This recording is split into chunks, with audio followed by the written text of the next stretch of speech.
9장 14절에서 18절 말씀입니다. 계독합니다. 그런데 우리가 무슨 말을 하리요? 하나님께 불의가 있느냐? 그럴 수 없느니라. 모세에게 이르시되 내가 긍휼히 여길 자를 긍휼히 여기고 불쌍히 여길 자를 불쌍히 여기리라 하셨으니 그런즉 원하는 자로 말미암음도 아니요 다른 박질하는 자로 말미암음도 아니요 오직 긍휼히 여기시는 하나님으로 말미암음이니라.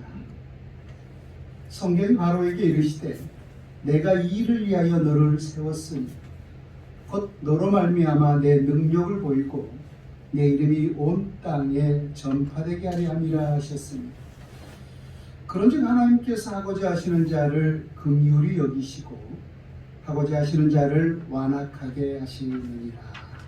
아멘. 불의할 수 없는 하나님의 주권이라는 제목으로 주님의 말씀 증거합니다. 오늘 보면 14절에 그런즉 우리가 무슨 말을 하리요? 하나님께 불의가 있느냐? 라고 묻고서 그럴 수 없느니라 라고 했어요. 이 말씀은 사도 바울이 로마서 9장 6절에서 13절까지 하나님의 말씀이 결코 폐하여지지 않았다라고 하는 사실을 증명하기 위하여서 새 사건을 예로 들었던 내용이에요.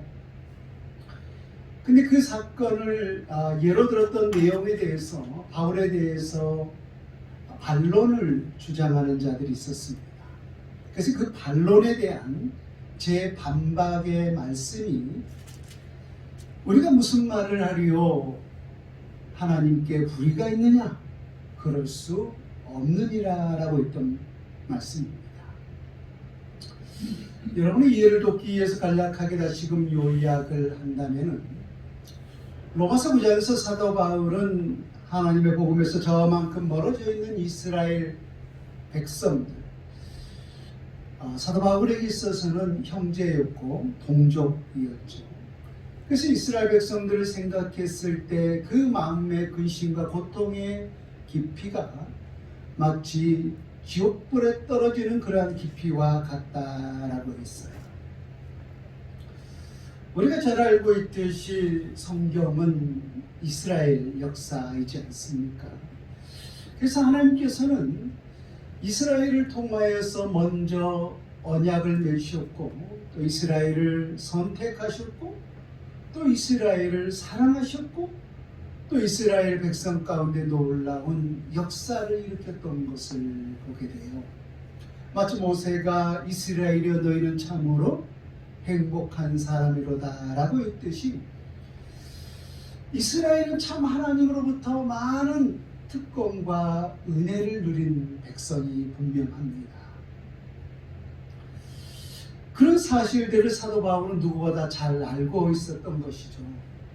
그렇다면 그러한 특권과 그러한 은혜를 누린 백성들이라면 예수 그리스도의 복음에 있어서도 누구보다 먼저 그리스도를 통하여서 하나님의 그 영광의 나라를 이루고 또 우리 주님께서 명하셨던 예수 그리스도의 복음을 전함에 있어서 가장 앞장서서 감당해야 할 백성들이 바로 유대 백성이 되어야 할 것이 마땅할 터인데 사도 바울이 보기에 그러지를 못했던 것이 현실이라는 거예요. 그러기는커녕 오히려 예수 그리스도의 십자가를 못 박아 죽인 장본인도 유대인들이었고 또 주의 사도들이 예수께서 명하신 땅끝까지 이르러 주 예수 그리스도의 복음을 전할 때 가장 앞장서서 방해하고 가장 앞장서서 핍박을 일삼았던 자들 또한 역시 동족인 유대인들이었어요. 그런 현실의 모습을 생각해 보았을 때 바울에게 언뜻 드는 생각이 뭐냐면은 하나님은 이제까지 이스라엘 백성들을 사랑하시고 그들을 구원하기로 저 구약 수천 년부터 약속하시고 그렇게 하나님의 말씀에 기록이 되어 있는데 혹시 하나님의 말씀이 폐하여진 것은 아닌가?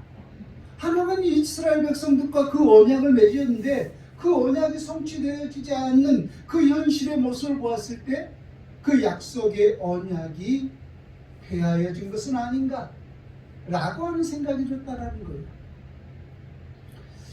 그럼에도 불구하고 사도 바울이 하나님의 약속은 결코 폐하여지지 않는다라고 하는 사실을 성경을 통하여서 확인할 수가 있었던 거예요. 그래서 이미 구약에서 기록되었던 그 언약의 성취가 이루어져 가고 있는 그 하나님의 말씀 가운데 세 가지 사건을 증거로 이끌어오죠.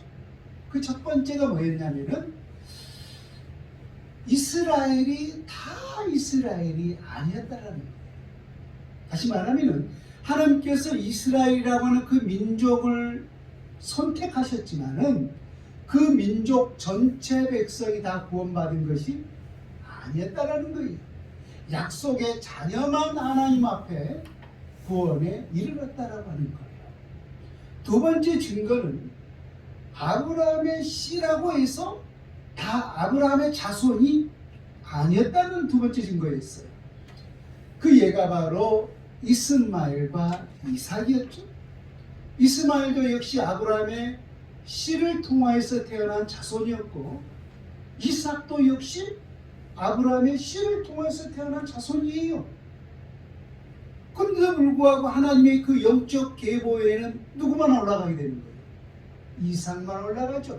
그래서 이삭을 일컬어서 약속의 자녀라고 했어요. 세 번째 증거는 그 이삭의 아내였던 리브가를 통하여서 태어난 쌍둥이 자녀 에서와 야곱이었죠. 분명히 한 배로 태어난 쌍둥이였어요.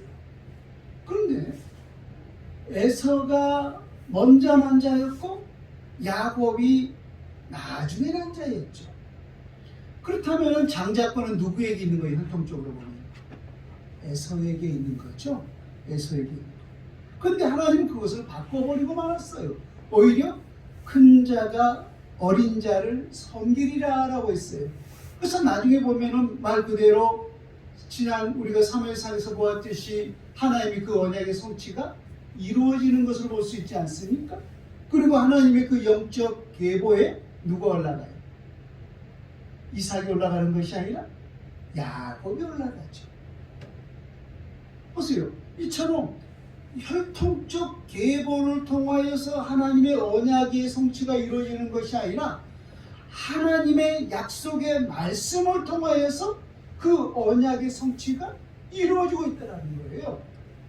그래서 이러한 모든 사실들을 보았을 때 비록 사도 바울이 보기에 그 현실은 이스라엘 백성들이 그 하나님의 언약에서 멀어져 있는 것 같지만 그 언약이 폐하여진 것 같지만 성경에서도 이런 그 유관 역사를 보았을 때 하나님의 약속의 말씀은 결단코 폐하여지지 않는다라고 하는 사실을 성경을 들어서 증명을 하고 있었던 거예요. 다시 말하면 이스라엘 백성들이 언젠가는 그 하나님의 언약 때문에 약속 때문에 반드시 돌아올 날이 있을 것을 확신하고 있었던 거죠. 여기까지가 지난주에 증거했던 말씀인데요. 근데 문제가 뭐냐면은 오늘 여기서 사도 바울이 이 세 가지 예로 들었던 사건들을 보게 되면은 우리 인간의 이성적 사고로 받아들이기가 쉽지 않은 내용들이 있어요. 그러니까 우리 안에서 하나님이 행하신 그 일에 대해서 아니 어떻게 이럴 수가 있어? 아니 왜 하나님이라고 이렇게 해? 라고 하는 우리 인간으로서 반론을 주장할 수 있는 그러한 내용들이 기록되어 있다는 거예요. 자, 그 내용을 우리가 직접 한번 보고 말씀을 좀 이어가도록 하겠습니다. 자, 실례로 우리 로마서 9장 바로 앞에 있는 10절에서 13절 말씀을 같이 한번 봅니다. 어떤 우리가 이성적 사고로 생각했을 때 하나님의 행위에 대해서 의문점이 있고 또 하나님의 그 행위가 우리가 쉽게 받아들이기 어려운 부분이 있는가? 9장 10절에서 13절 말씀. 그뿐 아니라 또한 리브가가 우리 조상 이삭 한 사람으로 말미암아 임신하였는데 그 자식들이 아직 나지도 아니하고 무슨 선인 악을 행하지 아니한 때에 택하심을 따라되는 하나님의 뜻이 행위로 말미암지 않고 오직 부르시는 이로 말미암아 서게 하려 하사 리브가에게 이르시되 큰 자가 어린 자를 섬기리라 하셨나니 기록된 바 내가 야곱을 사랑하고 에서는 미워했다 하신과 같으니라. 자, 이 말씀은 제가 아까 로마서 9장 6절부터 13절까지 세 가지 사건을 들었다고 했잖아요. 그래서 결국은 제가 한 가지만 이야기를 했습니다만은 그 외 이에 있는 내용도 똑같은 거예요.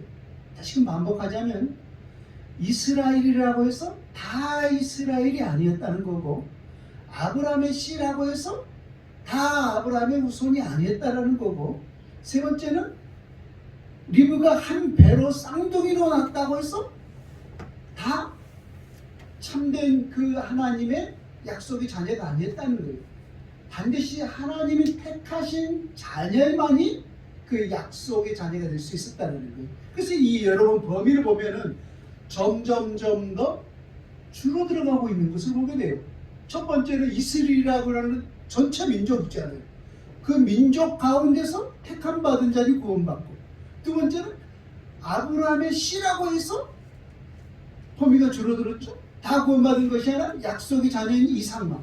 이제는 리브가 이삭을 통해서 내거나 한 배에서도 다르다고 하는 사실을 볼 수가 있죠. 그래서 점점 더 그 택한 자의 수를 압축하고 있는 것을 보게 돼요. 근데 문제가 뭐냐면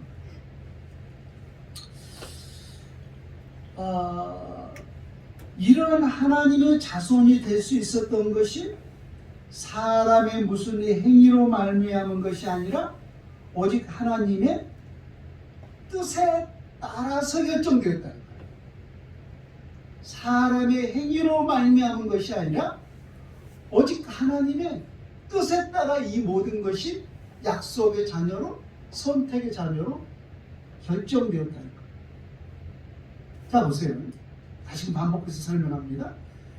에서와 야곱은 어머니 뱃속에서 태어난 쌍둥이예요. 더더구나 에서가 먼저 육신의 혈통을 보면은 장자권을 가지고 태어난 자예요. 그런데 그것을 바꿔버렸다라고 했죠. 그래서 보면은 물론 현실적으로 보면 야곱이 도둑 놈 같고 나쁜 놈 같지만 그것은 하나님의 섭리라고 했죠. 그래서 야곱이 결국은 장자권을 취하게 되고 그 영적 계보에 오르게 된다는 거죠. 그런데 이 모든 것을 바꿔버리고 또 이 모든 것을 누가 계획하신 거예요? 그렇죠. 어머니 리브가가 계획한 것도 아니고 아버지 이삭이 계획한 것도 아니고 에서와 야곱이 계획한 것도 아니고 아니 하나님이 이미 복중에 있을 때부터 두 민족이 나누이리라 그러면서 한 민족을 섬길 것이다 라고 하면서 에서는 에돔 족속이 되고 야곱은 이스라엘 족속이 되죠. 그래서 결과적으로 에돔 족속이 이스라엘이 종이 된 모습을 성취하는 것을 볼 수 있지 않습니까? 그 이미 태어나기도 전에 하나님이 결정지어버린 거예요. 하나님 결정지어버린 거예요. 이런 모습을 보았을 때 야곱의 입장에서는 별로 억울한 건 없겠죠. 왜? 그런 은혜를 그런 혜택을 누렸기 때문에. 자, 그런데 만약 우리가 에서의 입장이라고 생각해 보면은 에서의 입장에서 그게 나의 모습이라고 생각한다면은 억울함이 있을까요, 없을까요? 억울하죠. 억울하지 않습니까? 그 억울한 부분들을 제가 조금 나열을 했는데 어떤 면에서 억울하냐면은 첫 번째는 형평성에서 억울해요. 형평성에서. 요즘에 많은 요즘에 많은 이 젊은 세대들이 사회에 대해서 굉장히 많은 불만을 가지고 있는 것을 보게 돼요. 그래서 정부도 나름대로 그 청년들에 대해서 뭐 집도 주고 뭐 용돈도 주고 하여튼 청년 이 세대를 위해서 굉장히 많은 애를 쓰고 있는 것을 보게 되는데, 왜 청년들이 이러한 세대에 대해서 많은 불만을 가지고 있게 되고, 또 지난번에 뭐 이렇게 이 정치했던 그런 아버지 그런 사람들에 대해서 불만을 가지고 있느냐면은, 아니 사회에 딱 출발하다 보니까 저 친구와 내가 출발점이 다르다는 거예요. 무슨 말인가 하면은, 누구는 권력 있는 힘 있는 애비 만나서 출발점이 저 앞에 서 있고, 누구는 가난한 집에 태어나서 사회 출발을 보니까 이미 빚을 져 있고 저 뒤에 서 있다는 거예요. 그래서 아무리 노력을 하고 아무리 다른 박질해도 이미 출발선이 다른데 따라갈 수가 없게 된다는 거예요. 그러니까 그들의 모습을 보았을 때 형평성이 너무 다르다는 거예요. 이미 태어날 때부터. 그래서 그들이 사회에 대해서 이런저런 많은 불만들을 가지고 나오는 말이, 좋겠다 누구는 금수저로 태어나서, 억울해라 누구는 흙수저로 태어나서. 그래서 이 금수저와 흙수저의 말이 나오는 계기가 되지 않았습니까? 그렇듯이 보세요. 오늘 에서가 될 수가 있었던 것, 야곱이 될 수 있었던 것은 자기의 어떤 이 형평성이 주어진 기회가 전혀 있는 것이 아니었어요. 에서가 될 수가 있었고 야곱이 될 수 있었던 것은 이미 누가 결정해버린 거예요. 그렇잖아요. 하나님이 이미 복중에서부터 결정해버린 거예요. 그 에서는 야곱을 섬기는 자가 될 것이다. 그렇죠?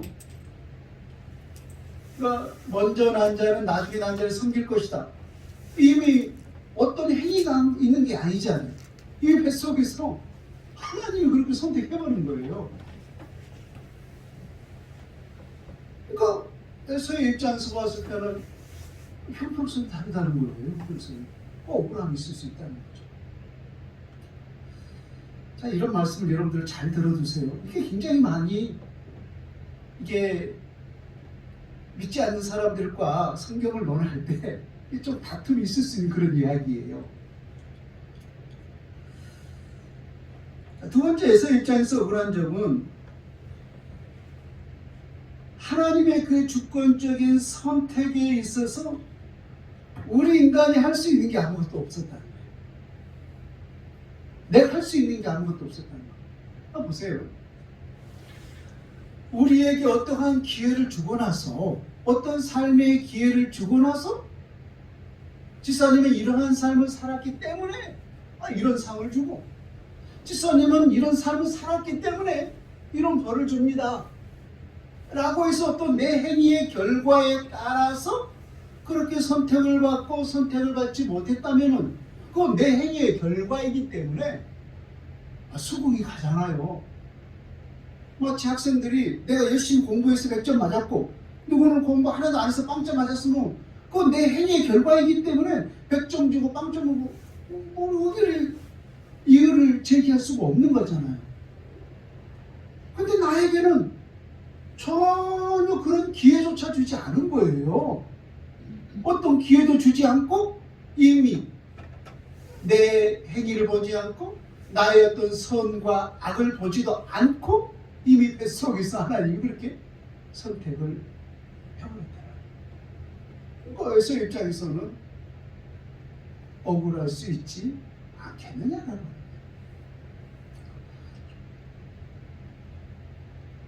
11절을 다시 한번 보십시오.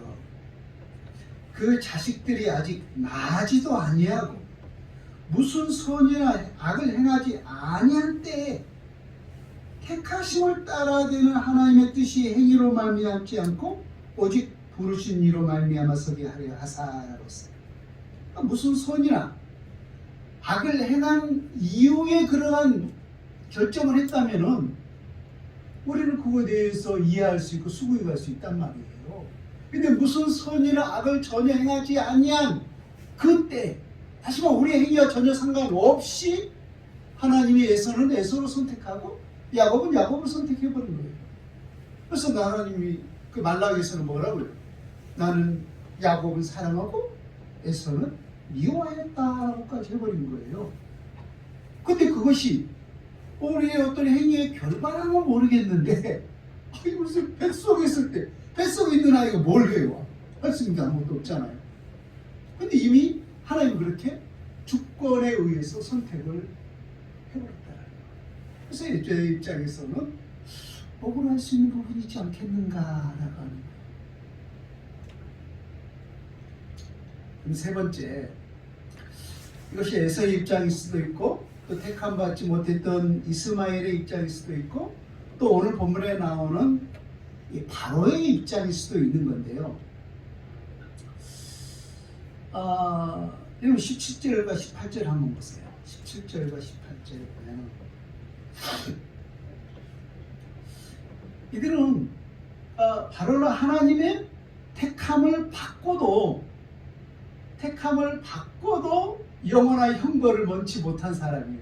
그러니까 어떻게 보면은 더 억울한 사람도 될 수가 있는 건데. 자, 17절과 18절을 보세요.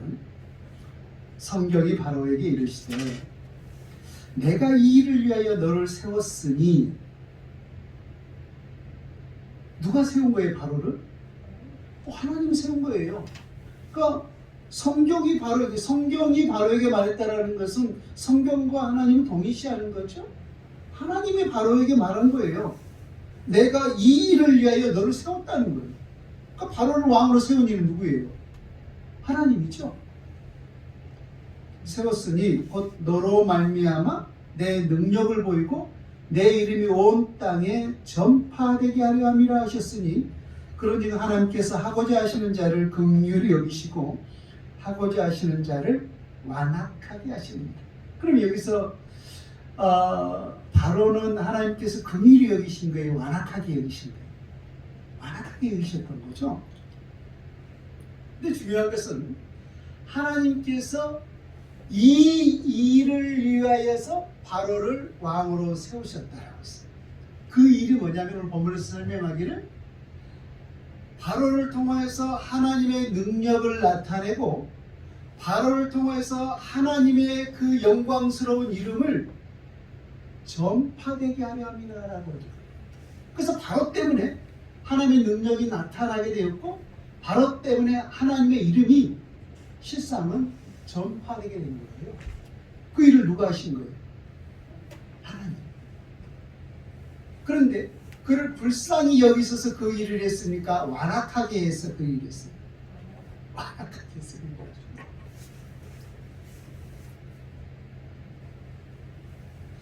이게 무슨 말이냐면은 여러분들 다 잘 아는 내용이에요. 실상 이스라엘 백성들을 하나님께서 모세를 통하여서 출애굽시키지 않습니까? 그래서 모세야 너는 바로에게 가서 내 백성을 해방시켜달라 라고 말을 해야 하나님이 모세를 불러서 바로에게 보냅니다. 그래서 모세가 바로에게 가서 우리는 하나님의 백성이오니 하나님이 택하신 곳에 나아가서 그 하나님 택하신 곳이 어디였어요? 1차적으로 광야였죠. 그래서 우리는 하나님의 백성이오니 하나님이 택하신 곳에 나아가서 예배하라오니 우리를 해방시켜달라고 요구했어요.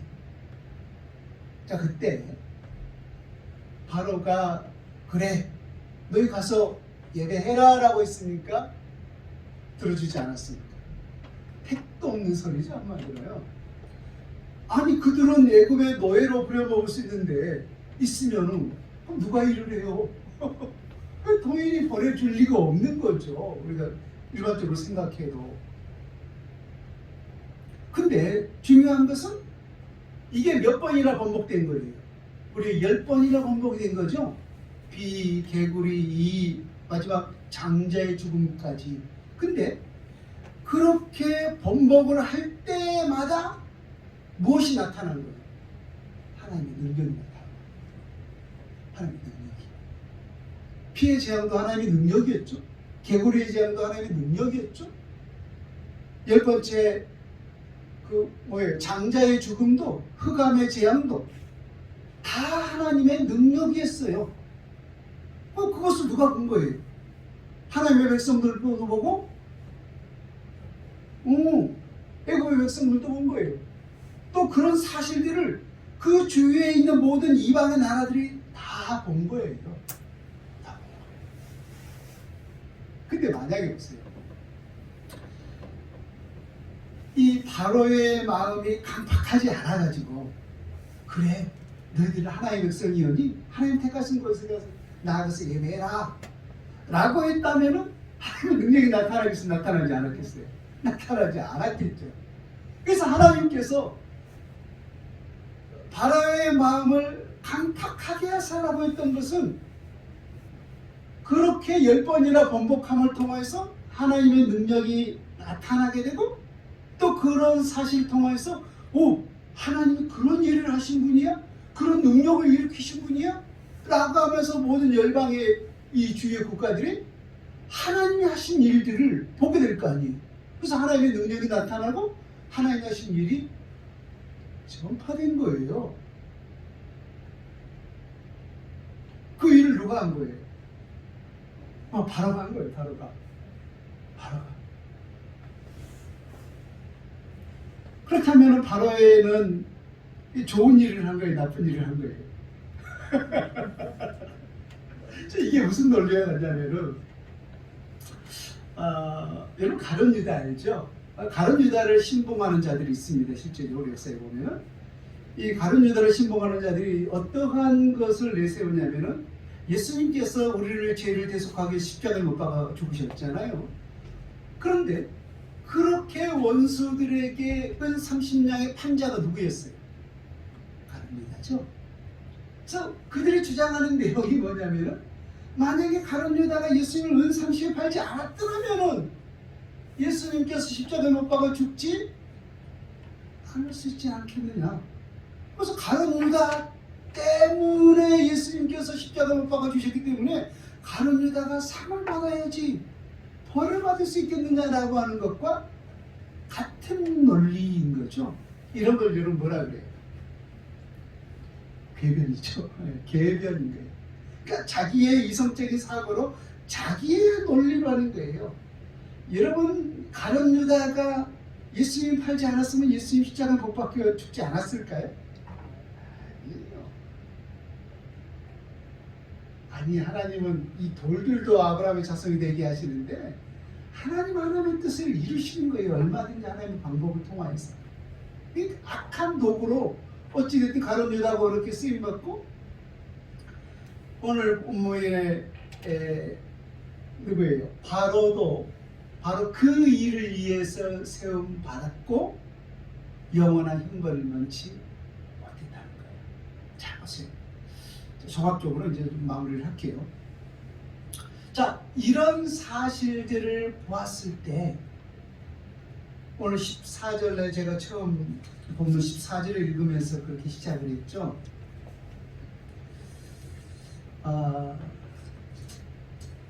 그런데 우리가 무슨 말을 하리요? 하나님께 불의가 있느냐? 그럴 수 없느니라.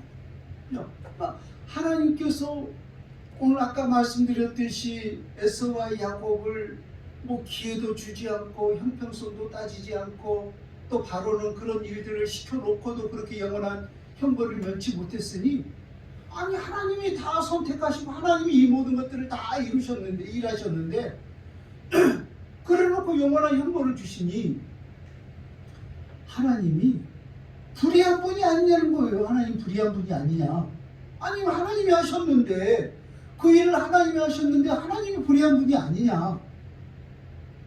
그렇게 반론을 주장하는 자들이 있었다는 거예요. 그거에 대해서 사도 바울이 뭐라고요? 딱 잘라 말하죠.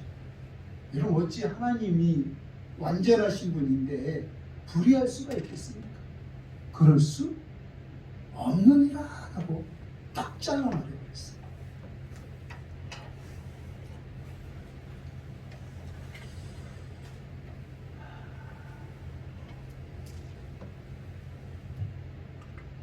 그러면은 우리는 누군가 이런 생각을 가지고 성경을 들이대면서 우리에게 그렇게 불의하신 하나님이 아니신가 라고 우리에게 대항할 때 우리는 그거에 대해서 뭐 반박할 수 있어야 되죠. 어떻게 반박하시나요? 그래, 하나님 불의하신 분이 많네 그러실 거예요?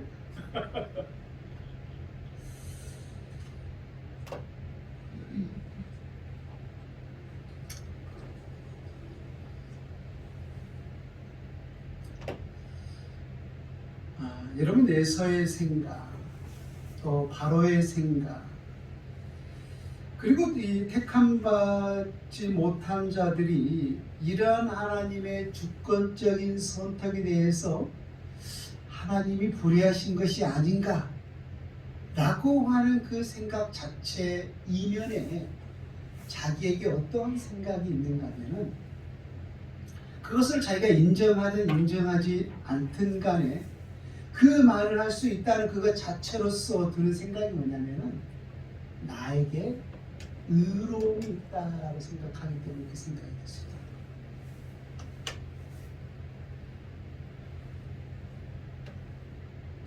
나에게 나는 의로운 사람이다라고 하는 그 생각이 들기 때문에 그런 억울한 생각을 가질 수가 있다라는 거예요. 보세요. 우리에게 똑같은 형편, 똑같은 기회가 우리 모두에게 다 주어진다면은 그것에 대한 결과가 뭐예요?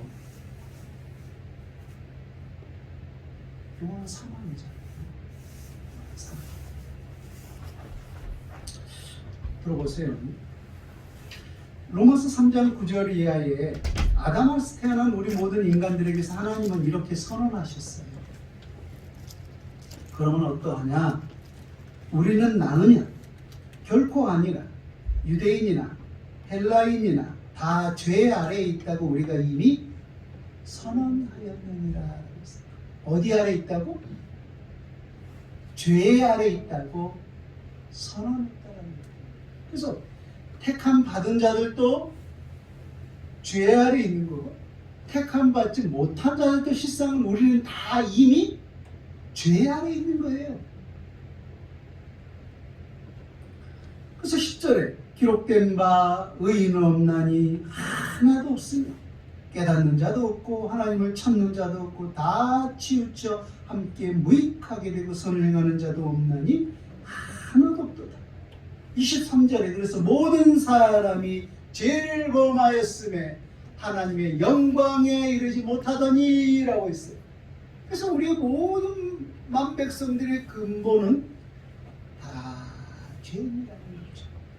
그래서 우리 모두가 주님의 이 교회 첫 입문했을 때 뭘 먼저 시인하게 하는 거예요? 죄인이라는 사실을 시인하게 됩니다. 내가 죄인이라고 하는 이 사실을 시인하지 않으면 예수님 필요 없는 거예요. 예수님 의인을 위해 오신 거예요? 죄인을 위해서 오신 거예요? 죄인을 위해서 오신 거죠. 그럼 내가 의인이라면 예수님 필요 없는 거죠. 예수님은 죄인에게 필요한 거예요. 죄인에게.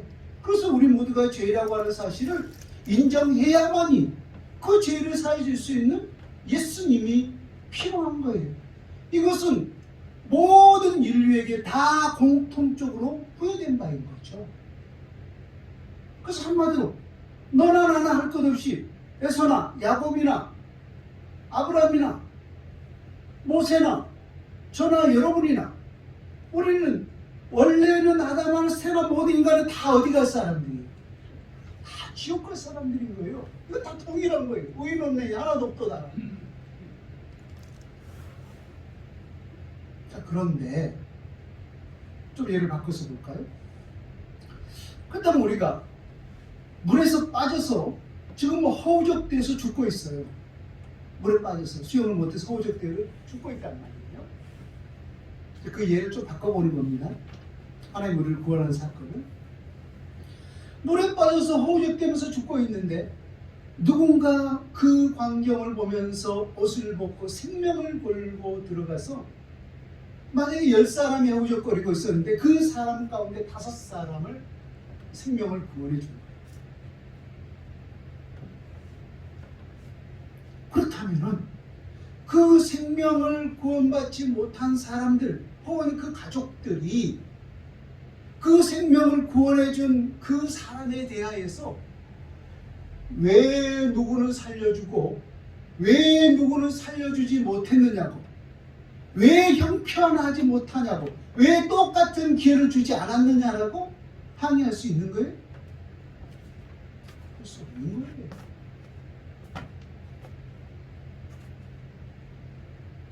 설령 내 자식이 그것에 빠져 죽었다 할지라도 산 자식을 바라보면서 산 사람은 그냥 살았음에 그냥 감사할 뿐이고, 죽은 사람은 그냥 마땅히 죽을 것에 죽었기 때문에 어쩔 수가 없는 거예요. 그렇잖아요. 그와 같은 거라는 거예요. 그와 같은 거. 하나님이 우리를 선택하여서 구원해 준 것, 그것은 우리 인간의 어떤 행위로 인하여서 또 나의 어떤 열심에 의해서, 소원에 의해서, 노력에 의해서 영향을 미친 것이 아니라 오직 하나님의 주권적인 은혜와 섭리로 인하여서 우리를 선택하시고 우리를 구원해 주셨다는 거예요. 그래서 우리 모두가 영원한 그 물에 빠져서 허우적대면서 죽을 수밖에 없었는데 하나님이 우리를 택하여서 그냥 건져주신 거예요. 그래서 모세도 물에서 건진 자였잖아요. 그런데 모두가 다 죽을 자인데 그 가운데서 며칠을 건져줬다고 해서 그 건진 사람에 대해서 누구는 살려주고 누구는 안 살려주고라고 형평성을 따질 수 있겠느냐라고 하는 거예요. 한마디로 우리가 어떠한 특권을 누리는 것이 아니라 모두가 다 물 안에 간자 죽을 사람들이에요. 죽을 사람들. 여러분 보세요. 이스라엘 백성들이, 그건 실제입니다. 이것은 이스라엘 백성들이 어디를 건넜어요? 홍해를 건넜죠. 어디를 통해서 건넜어요? 바다를 통해서 건넜죠. 그들은 어디를 들어간 거예요? 물속을 들어간 거예요. 물속. 근데 누구도 들어갔어요? 애국군대도 들어갔어요. 근데 누구만 나왔어요? 이스라엘 백성만 나왔어요. 그들은 다 수장되었어요.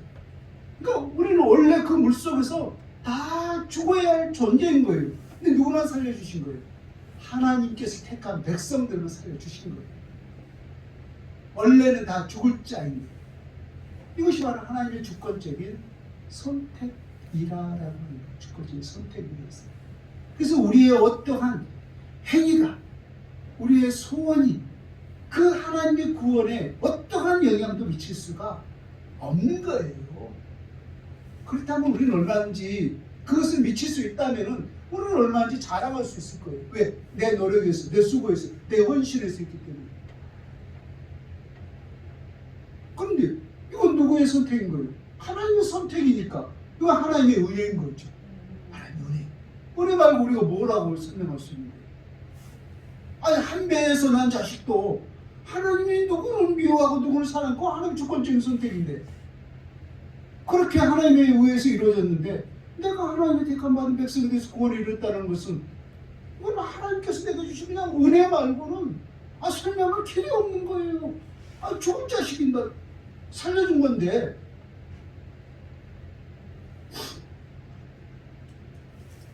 몇 절입니까? 15절을 보세요. 15절과 16절.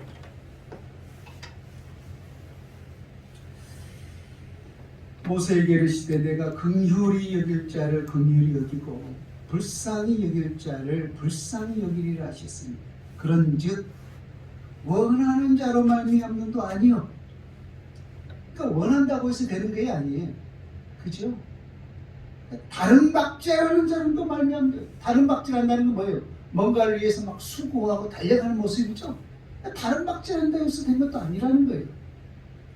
오직 긍휼히 여기시는 누구로 말미암습니까? 하나님으로 말미암으리라. 그래서 여러분, 그러니까 이 하나님의 주권적인 선택이 무엇에 기초하고 있느냐면은 하나님의 긍휼과 하나님의 자비에 기초하고 있다.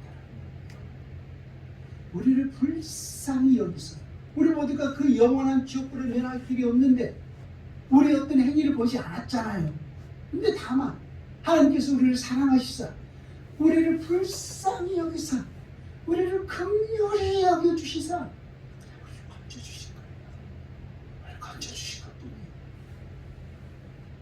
그러니 은혜 말고 우리가 설명할 길이 없는 거죠. 그래서 구원은 믿음의 은혜라는 거예요. 그럼 우리는 때때로 그럼 믿음은 뭐냐라고 하는데, 그러니까 믿음이 내게 있는 거예요.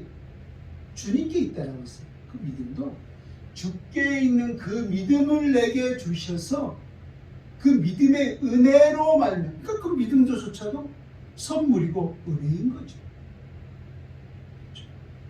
그 믿음의 은혜로 말미암아 구원에 이르느니라라고 말씀하셨던 거예요. 그러니 나의 어떠한 공로로 이루어진 것이 아니라 하나님이 다만 나를 불쌍히 여겨주셔서 나를 긍휼히 여겨주셔서 그냥 그 영원한 생명을 하나님 나라에서 영원히 살아갈 수 있는 그 영원한 생명을 내게 허락하여 주셨으니 우리는 얼마나 주님 앞에 감사하고 또 우리는 얼마나 주님 앞에 충성하는 삶을 살아야 하는 것이 마땅하겠는가 하는 거예요.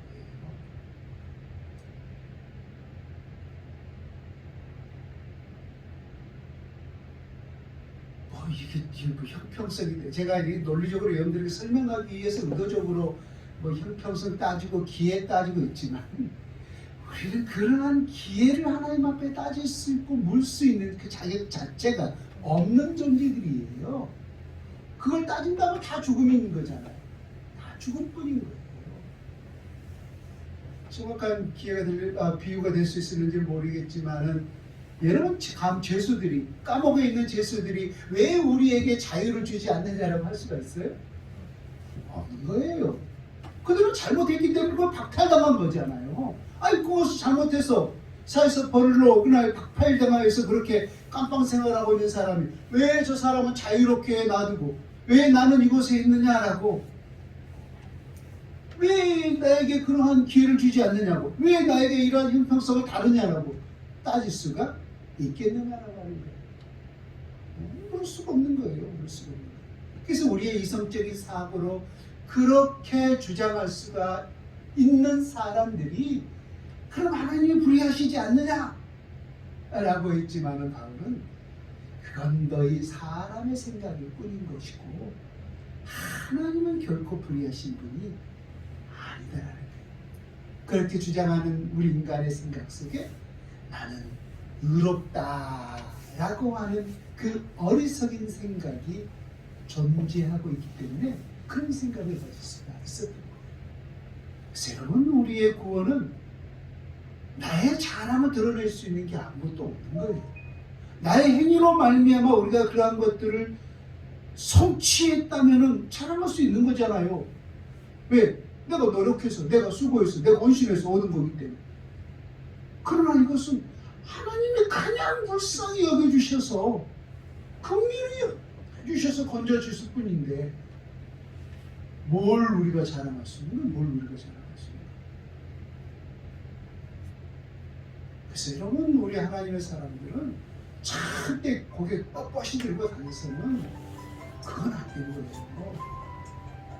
하나님이 그냥 불쌍히 여기셔서 영원한 생명을 살려주셨으니 얼마나 겸손하게 주님의 은혜, 이것이 우리의 본 모습인 거예요.